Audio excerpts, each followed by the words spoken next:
दोस्तों, स्वागत है आपका हमारे YouTube चैनल सबसे अनोखा सेंटर में। हम लोग अध्याय 15 की प्रश्नावली 15.1 को हल कर रहे थे और इस वीडियो में हम लोग प्रश्न 6 को हल करेंगे। ठीक है, तो प्रश्नावली 15.1 का प्रश्न 6 जो है वो अध्याय 14 की सारणी 14.7 के बारे में कह रहा है, यानी कि अध्याय 14 का उदाहरण 7 कह रहा है और कह रहा है 2 पॉइंट दे रहा है और कह रहा है कि गणित की परीक्षा में एक विद्यार्थी द्वारा 20 से कम अंक प्राप्त करने की प्रायिकता ज्ञात कीजिए। और दूसरे नंबर में कह रहा है एक विद्यार्थी द्वारा 60 या इससे अधिक अंक प्राप्त करने की प्रायिकता ज्ञात कीजिए। ठीक है, तो हम लोग अध्याय 14 में जाएंगे और उदाहरण हम लोग 7 को देखेंगे, या फिर कह लें हम लोग सारणी 14.7 को देखेंगे।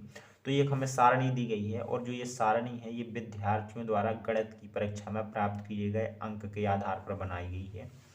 0 से 20 के अंतराल में जो 7 विद्यार्थी अंक प्राप्त करते हैं और 20 से 30 के अंतराल में 10 विद्यार्थी अंक प्राप्त करते हैं। सो इस प्रकार से ये सारणी बनाई गई है और कुल विद्यार्थी कितने हैं? कुल विद्यार्थी 90 हैं। ठीक है, तो चलिएगा हम लोग प्रायिकता निकालते हैं। तो यहाँ पर सबसे पहले तो हम लोग लिख लेंगे कुल संख्या। कुल विद्यार्थी कितने हैं? 90 हैं। ठीक है, तो यहाँ पर लिखेंगे विद्यार्थियों की कुल संख्या बराबर विद्यार्थियों की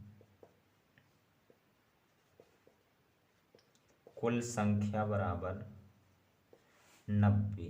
कुल संख्या 90 दी गई है। ठीक है, और अब आते हैं हम लोग नंबर 1 पर। नंबर 1 में कहा जा रहा है ऐसे विद्यार्थियों की प्रायिकता निकालिए कि जो 20 से कम अंक प्राप्त करते हैं। ठीक है, तो यहाँ पर ध्यान से देखना, जो ये अंतराल है 0 से 20, इसमें जो है 0 से लेके 20 तक अंक प्राप्त किए जाते हैं। ठीक है, और फिर दूसरे अंतराल में 20 से अधिक अंक प्राप्त किए जाते हैं। ठीक है, तो हमें जो हमारा पॉइंट है वो तो कह रहा है 20 से कम अंक प्राप्त करने की प्रायिकता ज्ञात कीजिए। तो 20 से कम, इसमें 20 को शामिल नहीं किया जाएगा। ठीक है, दूसरे वाले अंतराल में 20 को शामिल किया जाएगा क्योंकि दोनों अंतरालों में है।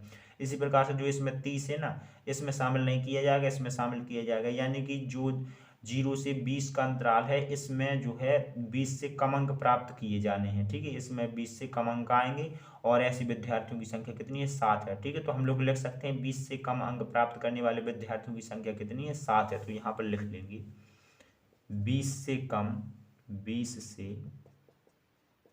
कम अंक प्राप्त करने वाले विद्यार्थियों की संख्या। तो अभी हमने देखी कितनी है? 7 है। ठीक है, अब हम लोग प्रायिकता निकाल लेंगे। तो यहाँ पर लिखेंगे अतः प्रायिकता, जो हमें प्रायिकता निकालनी थी 20 से कम अंक प्राप्त करने वाले विद्यार्थियों की, तो वो हमारी प्रायिकता हो जाएगी। प्रायिकता के लिए सूत्र क्या होता है? अनुकूल परिणाम बटे कुल परिणाम। ठीक है, अनुकूल परिणाम का मतलब होता है जिसकी प्रायिकता निकाली उसी की संख्या। तो हमें 20 से कम अंक प्राप्त करने वाले विद्यार्थियों की क्या निकालनी थी? हमें प्रायिकता निकालनी थी, तो इनकी संख्या कितनी है? 7 है। तो अनुकूल परिणाम बन जाएगा हमारे 7। और कुल परिणाम कितने हैं? कुल परिणाम हमारे 90 है। कुल परिणाम कुल विद्यार्थियों की संख्या तो 90 है।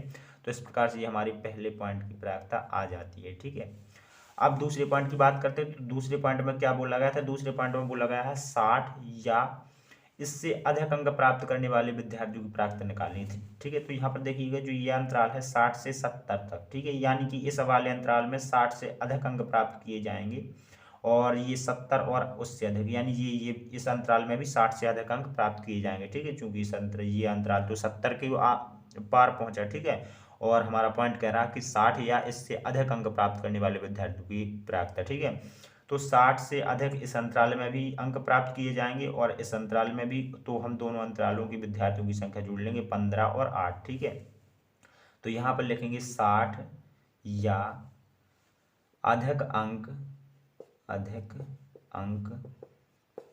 प्राप्त करने वाले विद्यार्थियों की संख्या।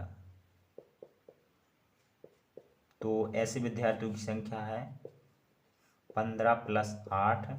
15 + 8 का मतलब है 23। ठीक है, सो हम लोग यहाँ पर लिखेंगे अतः प्रायिकता बराबर अनुकूल परिणाम बटे कुल परिणाम। सो अनुकूल परिणाम कितने हमारे? 23 और कुल परिणाम कितने हमारे? 90। सो इस प्रकार से ये हमारे दूसरे पॉइंट की प्रायिकता हो जाती है और इस प्रकार से हमारा प्रश्न 6 कंप्लीट हो जाता है। चलिए मिलते हैं अगली वीडियो में।